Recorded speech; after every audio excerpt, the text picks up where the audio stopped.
All right, War 8. We're going up against NXS today. I'm going to be bringing Dr. Doom, I-Bomb, and Warlock.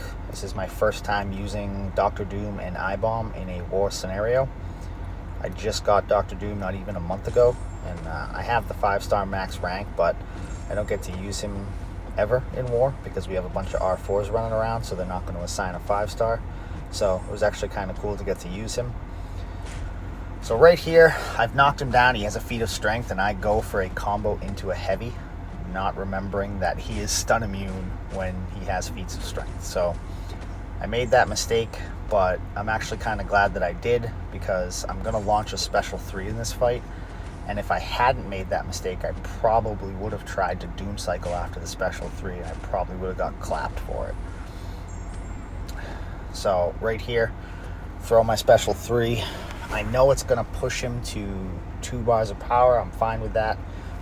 When I come out of it, I'm just going to back off because I know he's not going to be stunned because the special is going to knock him down. And he throws his special right away.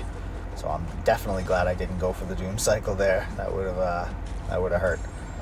Right there, I go for a reparry because his first hit, he is stun immune, and I know that because you can see his little muscle icon there. It shows when he has feats of strength, although now the number of it is blacked out, it looks like. But I was hoping that my stagger from that last heavy would stop his immortality from triggering, but because I pushed him over a bar of power, it ends up nullifying the fury that the node gives him instead. So now I just have to wait out the immortality and finish him off with a light tap to the block there. Now next up, I have this Havoc. I'm going to be taking it with Warlock, and I put max tech boosts on, but I don't think that I needed them. But the way that I looked at it was, I rarely ever get assigned tech champs that require tech boosts, so I have them stocked. I might as well use them just in case I can get to a point where I can cycle special 2s back to back.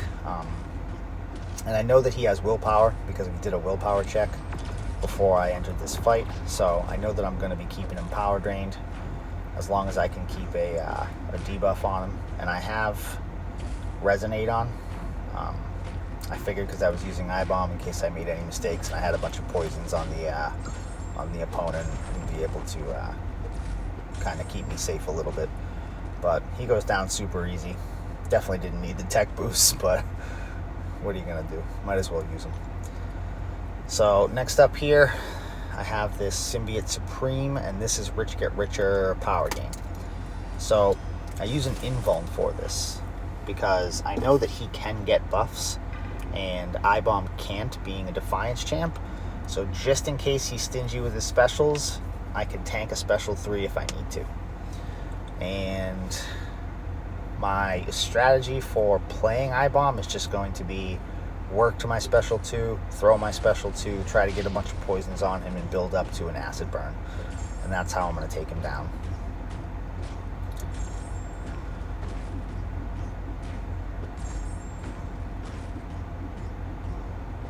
It was actually really fun getting to use I-Bomb as well. I think I just ranked 3'd him not too long ago, probably right around July 4th as well.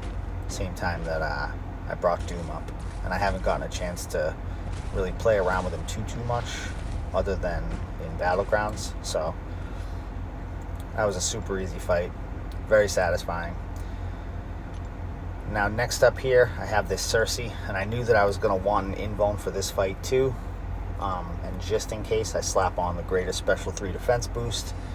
So in my testing, I realized that if you heavy her, it does enough damage to trigger her glancing, and you can just stagger it and nullify it right away. And in that process, she won't get a transmutation buff from triggering the glancing. So if I just stuck to this for this entire fight, I would be fine. She would never get buffs. I wouldn't have to worry about Rich Get Richer power gain. The one thing that I saw possibly going wrong was if she decided to throw a heavy. So I try to stay far away from her and let her come running in for a hit so that I can land a parry, rather than being up close and going for the up close parries just in case the AI decided to trigger a heavy. And I could go for the special 3 cycle and go through that whole doom cycle thing when her glancing is on cooldown there, but I didn't want to, just in case I triggered her glancing when a stagger wasn't up in the process of hitting her following the special 3. So I'm just going to stick to this for the entire fight until I get to the end and I see that her glancing is on cooldown. I'm going to go for a special 3 to finish her off here right now. And I thought that this would kill her. It doesn't kill her, but it brings her down to like 2%, and then I just finish her up with a hit while she's passively stunned from the special 3.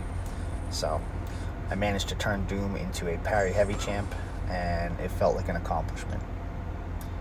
And then last up here, I have this Ebony Maw on 53. So this fight and the Cersei fight were probably the ones that I was most concerned with, just because the Cersei fight, it was kind of dependent on the AI cooperating a little bit. Like I think I had a good plan, but if the AI decided to do anything wonky, things could have gone south quickly.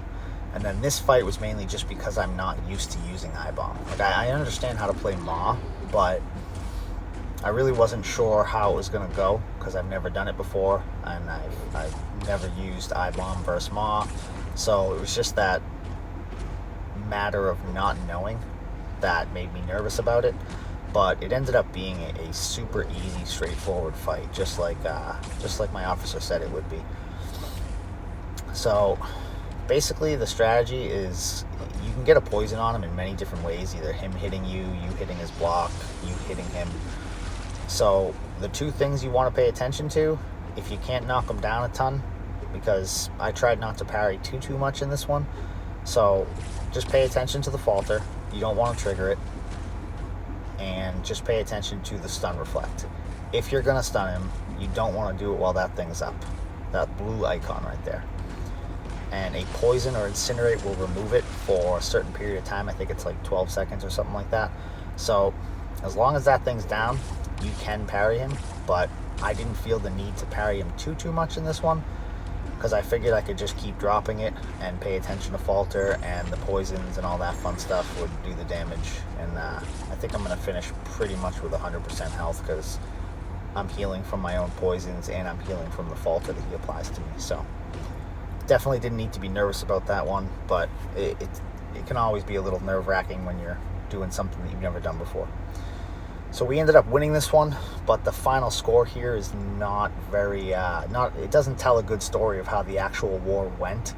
It was very close up until the very end. They had died 3 times, we had died 2 times. I think we had cleared 138 and they had cleared 120 or something like that.